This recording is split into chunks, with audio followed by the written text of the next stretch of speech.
En 1857, David Livingstone fut invité à recevoir un hommage et à s'adresser aux étudiants de l'université de Cambridge en Angleterre. Il avait renoncé à une vie prospère en Europe pour prêcher l'évangile en Afrique. Debout devant les étudiants, ce n'était qu'un homme mince qui avait été frappé 31 fois par les terribles fièvres africaines et qui portait un bras en écharpe après une rencontre avec un lion.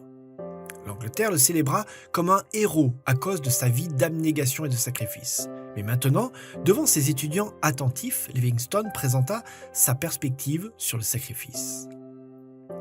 On parle du sacrifice que j'ai consenti en passant une si grande partie de ma vie en Afrique.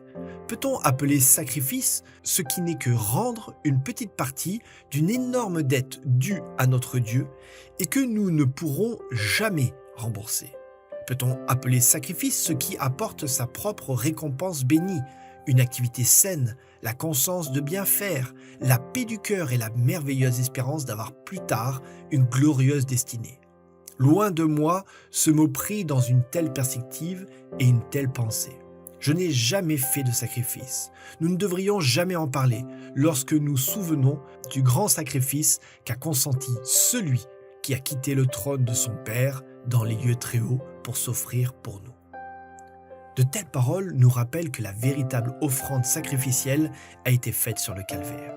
Chaque offrande que nous apportons à la cause de Dieu est infiniment inférieure à celle que nous recevons par le don de la croix.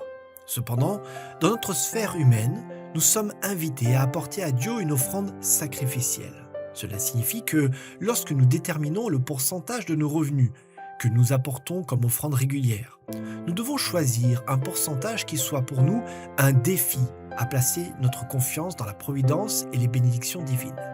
C'est l'une des raisons pour laquelle Dieu a décidé que lorsque la dîme est de 10% de nos revenus, c'est la responsabilité de l'adorateur de fixer le pourcentage de ses revenus qu'il apportera comme offrande régulière. Ellen White dit que le système biblique des dîmes et des offrandes, les sommes versées par les différentes personnes, varieront évidemment beaucoup, puisqu'elles sont proportionnelles aux revenus. Conseil à l'économe, page 78. C'est pourquoi elle dit aussi: chaque fidèle économe serait beaucoup plus empressé à augmenter la proportion des dons à verser dans la maison du Seigneur. La proportion ou le pourcentage de vos revenus apportés en offrande représente-t-il véritablement un sacrifice? Vous amène-t-il à faire plus confiance à Dieu et à vivre par la foi? Le moment n'est-il pas venu pour vous d'augmenter ce pourcentage, de sorte que vous puissiez apprendre comment vivre par la foi?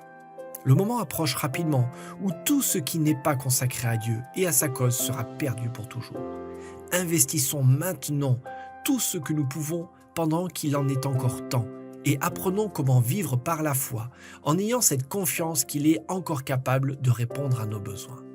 En apportant nos dîmes et nos offrandes de promesses, qui représentent notre offrande régulière et systématique, puissions-nous mettre nos désirs à la dernière place et Dieu à la première.